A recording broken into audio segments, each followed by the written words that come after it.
Welcome to the Biz Bash podcast, where we make biz strategy a piece of cake. I'm Elisabeth. And I'm Cami, but you might know us better as Elisabeth and Calligraphy and Cami Monet. We want to help you, our fellow stationers, artists, and calligraphers, confidently build a profitable and personality-driven creative biz. We're here to share our honest-to-goodness advice and actionable strategies for ambitious artists. So put on your party hat, quit being a procrastinator gator, and let's get this party started. Hello, everybody. Welcome back to the Biz Birthday Bash podcast. We are very excited to be bringing you a hot new Q and Cake. This is our 17th one. We pulled some questions actually from back in 2019. I was kind of circling back through some of the older ones that we never got around to. So apologies if you submitted this forever ago and we're just answering it for now. But when I was combing through all the questions, I was like, oh, I don't want to miss any that people need replies to. So that being said, let's go ahead and get started. And Cami, will you read the first one? It's more for me, but Cami can read it. Okay, yes. It says, this one is from Kate Raidmeyer, and she says, Elisabeth, hoping you may be able to help since you work closely with QuickBooks. I use Squarespace as my platform to sell wedding invitations, and I use QuickBooks as my accounting software. However, QuickBooks does not account for the transaction fee that is taken out before the money is transferred to my bank. Do you manually adjust for this in QuickBooks, or do you just not include it? I found tutorials out there, but they are very complex and time-consuming. I know this is super specific, but figured it must be something creatives everywhere deal with. Woo! Okay. Yeah, so I used to get DMs about this a lot. Since the time of me getting a lot of DMs, I actually switched to GoDaddy at the beginning of 2020, which was slightly heartbreaking for me because I had a really good relationship with QuickBooks Self-Employed and just the QuickBooks platform and that company in general for a long time, but I wanted to make my life easier. So I use GoDaddy now, but I have a good answer for this question, which is why I still included it, because I know people are super curious about it. So the bottom line, okay, first things first, is why are we doing bookkeeping in the first place? We're doing bookkeeping because the IRS wants to know the profit that we made. They don't necessarily care about every single little expense. That's more for you to know on your end, so you know where your money is going. But at the end of the day, the IRS asks for how much money you made. Ta-da! So if Stripe takes a transaction fee from you, which they do pretty much every time, but all you have processing in your bank account and syncing with QuickBooks is the net amount from that, so aka the profit that you make. That's the only information that you need. It is helpful to be able to see that information within your bookkeeping platform, which is why it can definitely be frustrating that this doesn't sync up super well. But from a legal standpoint and the numbers that you're submitting, you would be fine without that being in there, if that brings you any consolation. So let me give you an example. Someone pays you $500 for a project. Let's say there's some sort of ridiculous fee. This wouldn't be the case, but they take $100 of it, right? Stripe is I'm taking $100 of this from you. Well, your bank account is going to read that you have $400, and that is what is going to go into QuickBooks, that you have $400 in profit. Basically, if you put it into QuickBooks as two separate transactions and you told QuickBooks, hey, I had $500 in profit and then I had a $100 expense, it still equals out to $400. Am I explaining this well, Cami? Yes, I'm blown away. I was this is so I feel like I'm in math class right now. You're doing a great job. Yeah, it makes perfect sense. So that's why when I had QuickBooks Self-Employed for the first 3 years, I wasn't super concerned about that. I could see my reports in Stripe for oh, they took this transaction fee, they took this transaction fee. But what I needed to be telling the IRS at the end of the day and my accountant is what my net profit was. And so the bookkeeping was still doing what it needed to do without itemizing every single transaction. Yes. So I know that some people really like seeing it all laid out. I do like seeing it laid out as well. So GoDaddy actually syncs directly with Stripe. So you can see all of those tiny little things and where the fees are going and all of that fun stuff.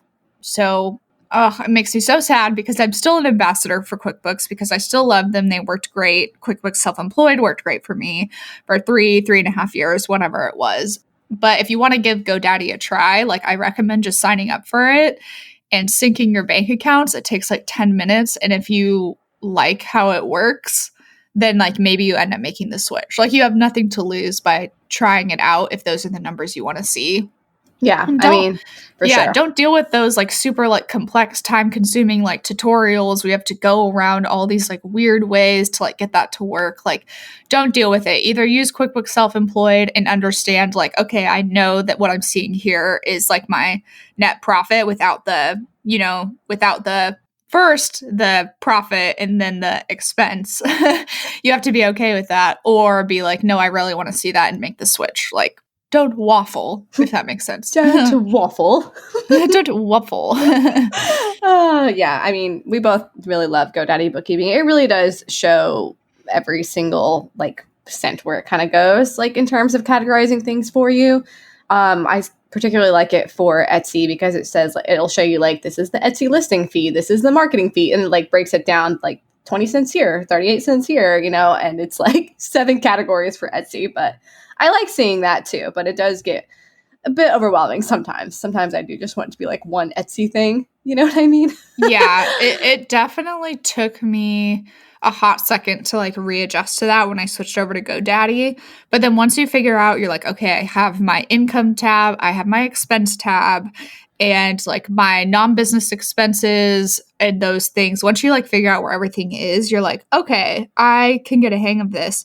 And it's almost like it's so stupid simple that you like think it doesn't work. That's exactly how I feel all the time. Like this is working too well. There's something is wrong. Like, and I did have something wrong one time where it was like doing double from like PayPal or something, like counting the PayPal payment and like the deposit into my bank account like twice. And I just had to like recategorize one thing and it worked out fine. But didn't you have something like that too? Where it was like doing a double something? I don't know. Yes, like it can sometimes when you sync a credit card, it'll give you like options for like what you want to see in your reports. And if you have like both of them checked, it'll double the transactions for some weird reason.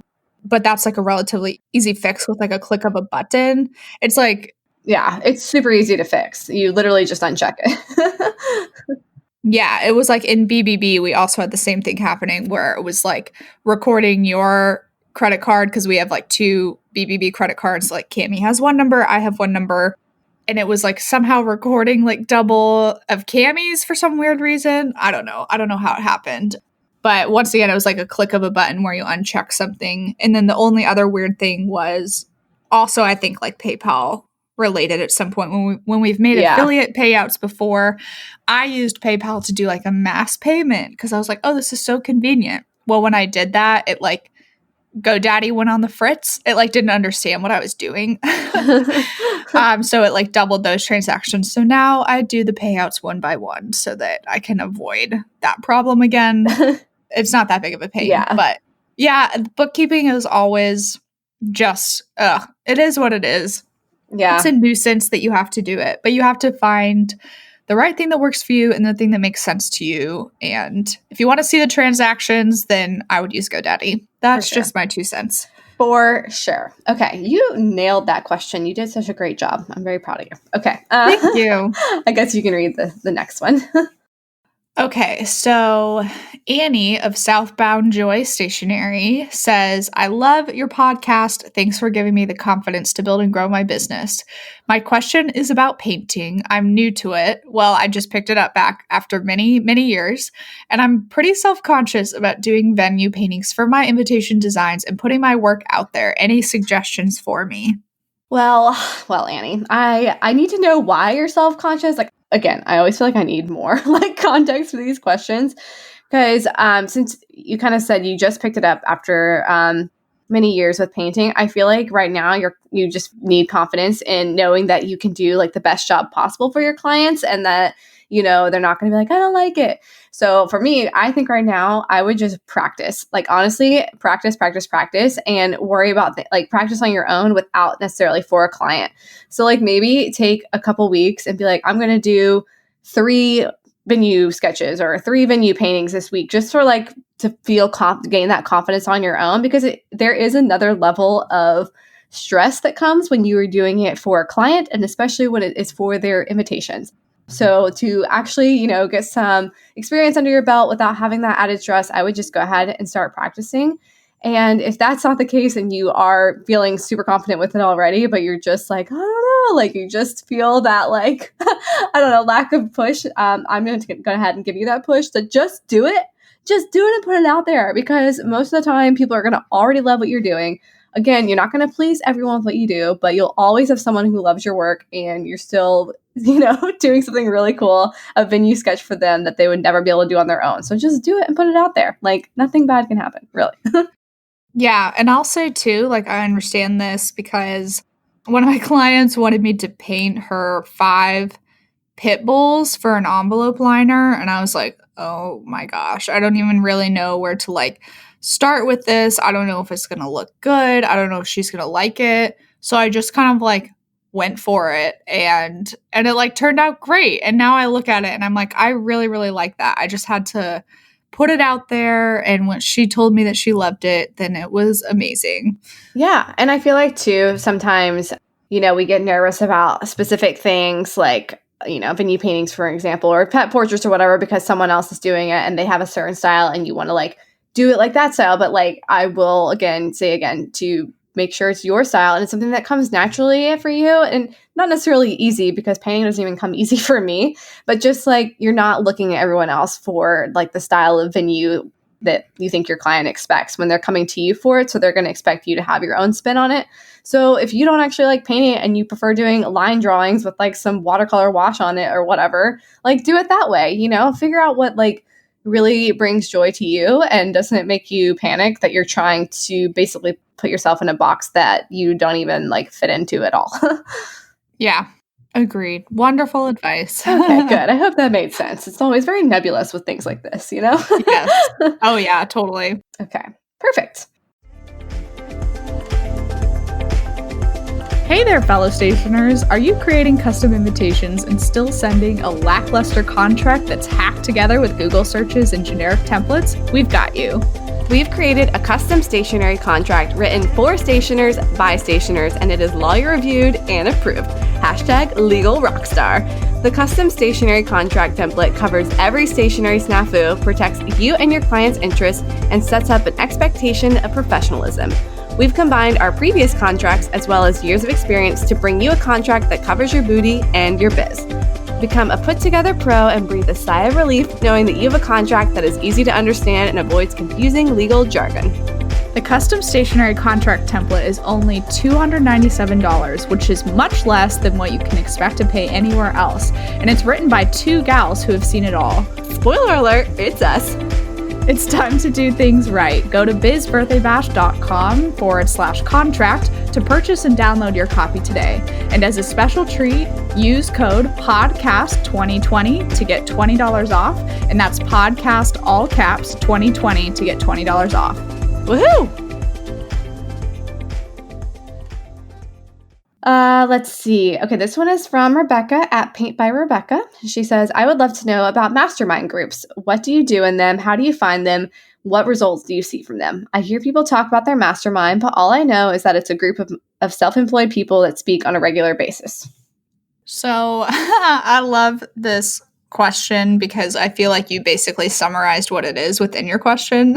I mean, that is what it is. She was like, all I know is it's a group of self-employed people that speak on a regular basis. Yeah, that's basically what it is. That's like a dictionary perfect definition. Yes, it's very funny. So I got involved in a mastermind group in 2018. I was like invited by a friend. So there were 4 women. And I did it for 3 years. And throughout the 3 years, there was consistently like me and one other girl who did it all 3 years. And then we like switched and rotated other people out. And we would ask for them to commit for a year going into it just so we could all get to know each other and help each other. When I look back on it, and I think a lot of them would probably say that they feel similarly about this. Like I'm not hurting anyone's feelings saying it. I don't think like our group had enough of like a purpose besides just like general camaraderie and like checking in on one another. So when I look back on it and you're asking like, what do you do in them? How do you find them? And what results do you see from them? I would say like the result for us was just kind of a friendship, like friendships with other people in the industry, and a place, like a safe place to kind of be able to talk about whatever is going on with you and get help from them if you're dealing with a difficult client situation or something like that. So basically, like if you do the call for an hour or an hour and a half, they normally end up being an hour and a half. Each person gets like 15 minutes to like give an update on what's going on and then ask questions and get feedback from the group members about things in their business. But ours just kind of ended up like devolving into very much of like a we're just catching up kind of structure instead of having like a pointed purpose. And even though there were times when we tried to do like, let's do a Google Doc of topics we want to talk about, like it's just one more thing you have to like prepare for. And people weren't really like feeling that either.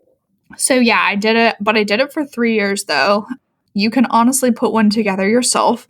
It's pretty easy to do. You just have to find like a group of 4 is ideal. So you'd have to find 3 other people that would want to be part of this and would want to commit to just like talking to each other for a year. And then like anything more than that, you would have to like maybe step up to be willing to organize or like kind of like take the reins if you're going to do a topic each week or something like that. But I know that there's also like paid mastermind groups out there as well. Ours was just one that we agreed to do together and no one paid anything.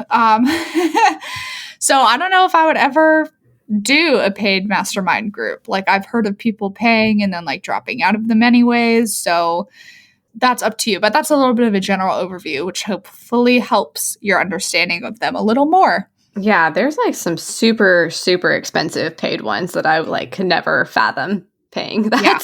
But I mean, what are these people expecting to get out of them? Like, I know yours was like, obviously it wasn't paid and, you know, it was like more the same type of people, like girls in the creative industry.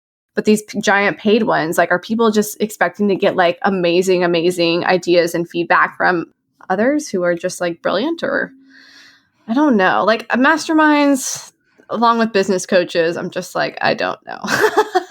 I don't know. Like, again, I'm not entirely sure either. I think it depends on like the general theme you want to go with. But I think for some people, it's just about like, it could be about like scalability and growth. So how are you going to take your next steps? And this group of people is going to keep you accountable. And like, because when you're self-employed, it's like only you. But if you have a community that you like paid for backing you up, you would like hope that it would help you, I guess, like reach your goals sooner or faster.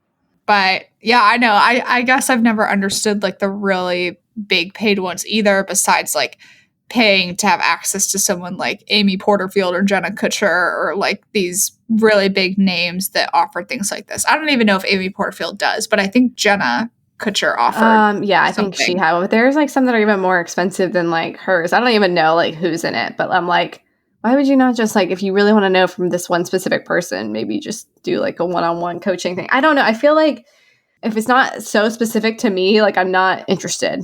Not that like specific to me, but like specific to our industry. I just find it hard. Like I was asked to be part of a mastermind. It was like wedding photographers, but I'm just like, I don't know what they're going to be able to help me with, like in terms of where my business is going now. You know what I mean? Like I felt like it was me telling them more things like that my clients had concerns with because of this, or like not. I don't know. It was just, I don't know. Maybe I just had a bad experience. My dad has always said you never want to be the smartest person in the room. And that's like the most like difficult part, because like you don't want to be the only person who's contributing like a gazillion ideas and other people are just like soaking everything up and you're like not getting a lot in return for like your time and like advice that you're giving other people. And I didn't feel that way.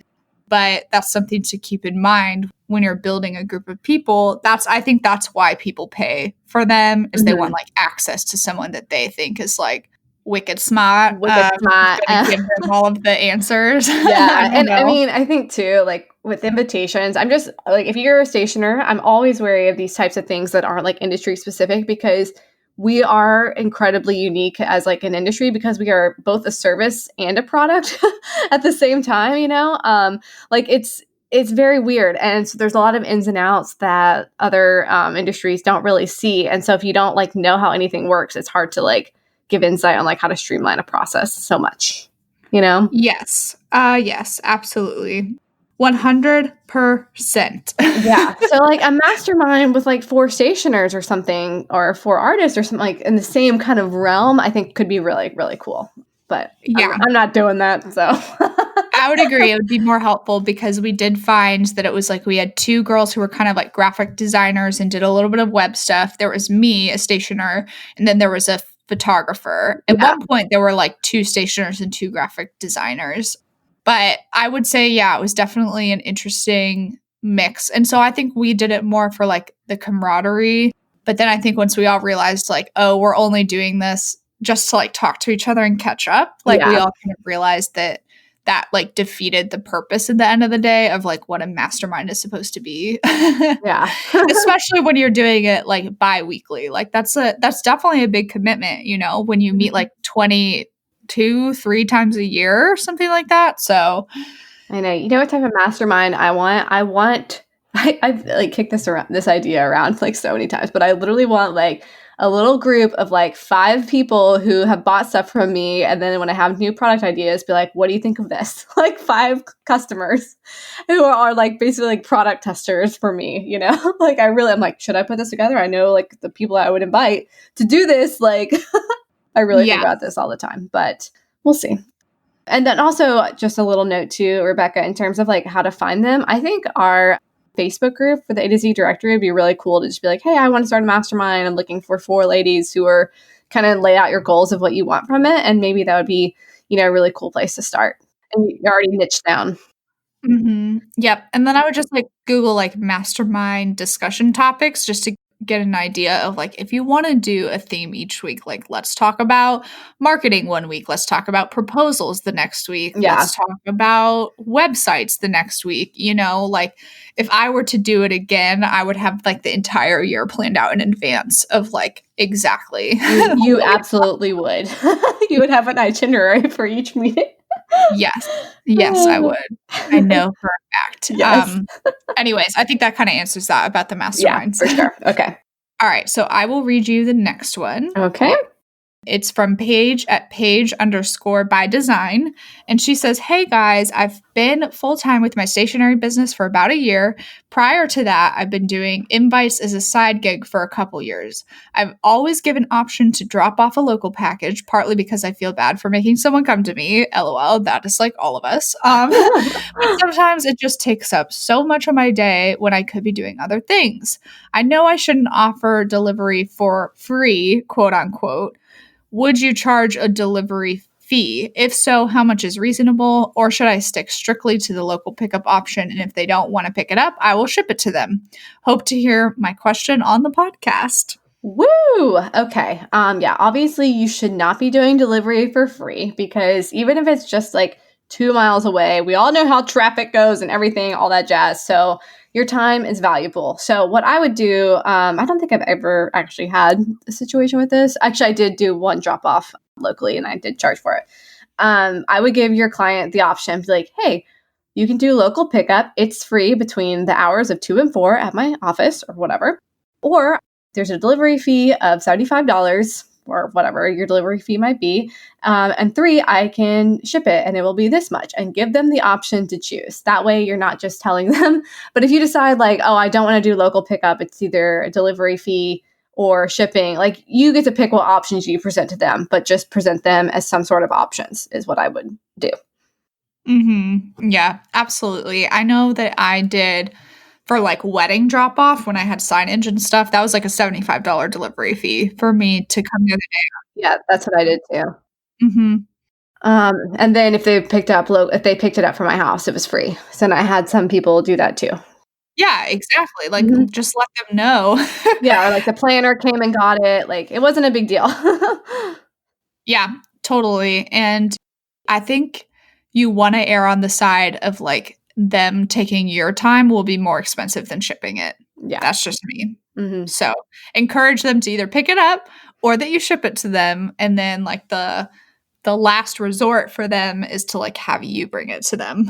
Yeah, for sure. But if it's like something ginormous, like a mirror, and you're like, there's absolutely no shipping, or you can just be like, I only offer pickup. Like, here are the times. Like, you just need to be clear about what you enjoy doing and what you prefer. Like, I would rather someone just come pick it up at my house. I don't want to have to go anywhere, and I'm home all day anyway. So it just like is no time out of my day really to do that. Granted, I never do this anymore, but when I did, so yeah, just make sure the options align with what you truly want, and then just give it to your client where they can pick. So yeah, easy breezy. Easy breezy, lemon squeezy. Hey, Tammy May, I have a few questions for you if you don't mind. Well, Elisabeth, you're always as lost as last year's Easter egg, so go ahead and ask them.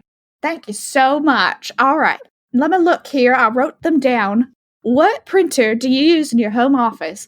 And what watercolor paper do you recommend for those beautiful paintings you make? Also, do you have a favorite brand of paint and a favorite paintbrush? Because I would just love to be able to use those to make something like you do. And lastly, I'd really like to know how the heck you scan in those artwork paintings to your computer and make them look so realistic. It just looks like they've been painted right on that screen. Elisabeth, I tell you what, sometimes you are as useless as a steering wheel on a mule because you just got all kinds of questions.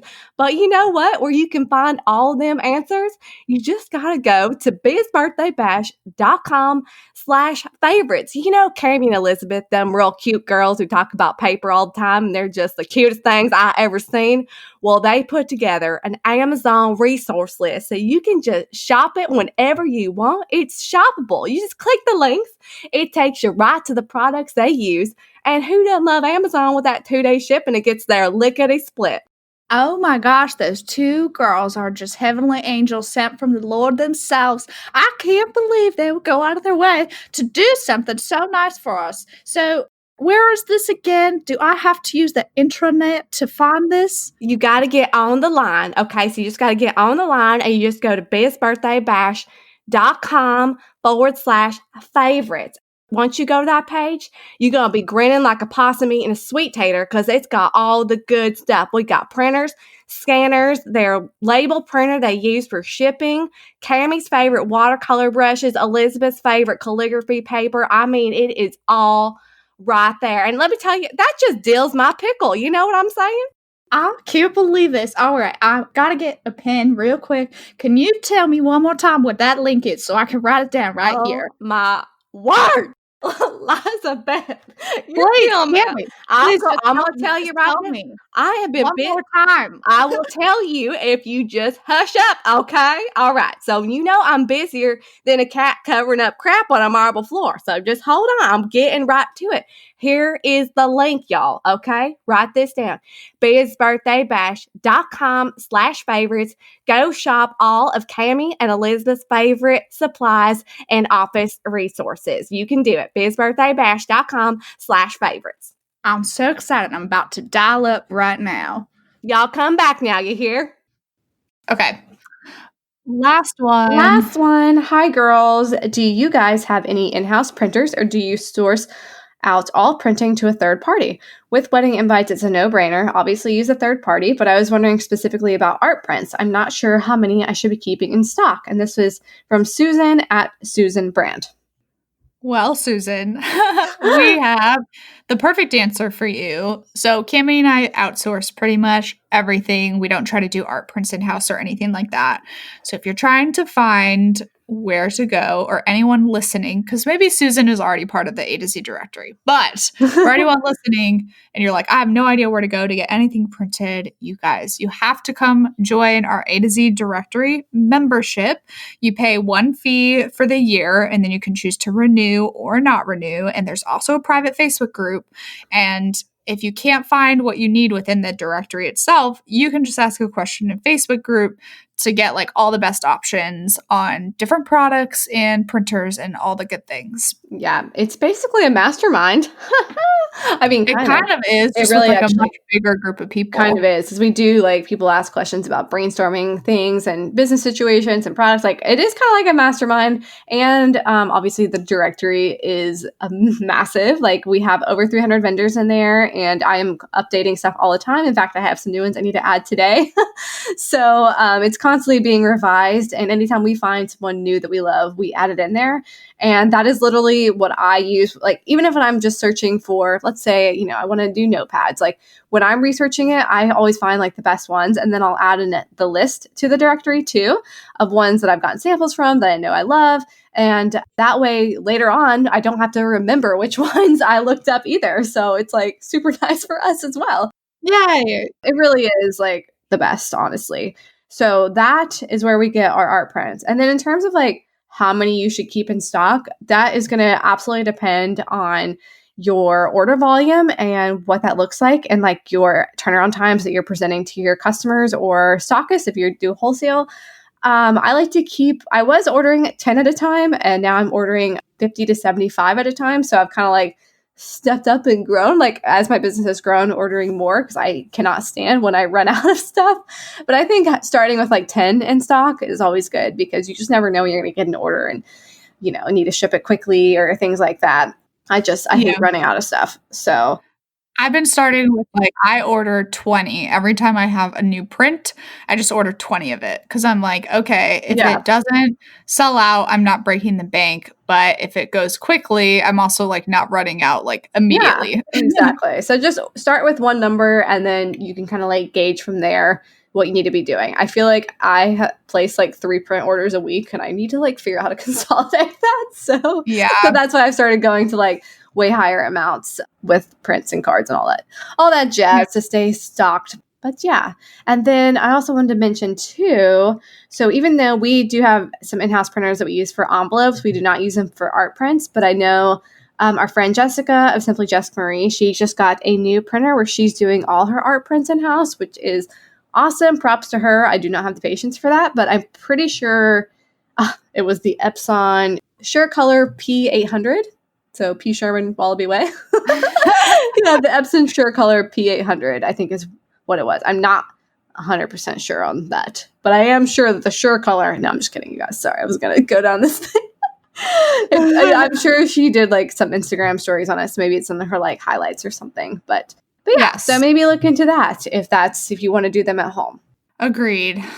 Well, that wraps up all the questions for today. We are so glad that you guys joined us for this episode, and we look forward to seeing you next time. Any final words, Cami? Yes. So to join the A to Z directory, you guys go to bizbirthdaybash.com/directory. So Perfect. You can use the code podcast2020. That's all caps if you want to save $20 off your first year. that too, you guys. Oh my goodness. Okay. Well, thank you for joining us on this episode of Q and Cake. We love y'all. We'll see you next Tuesday. See you next Tuesday. Bye.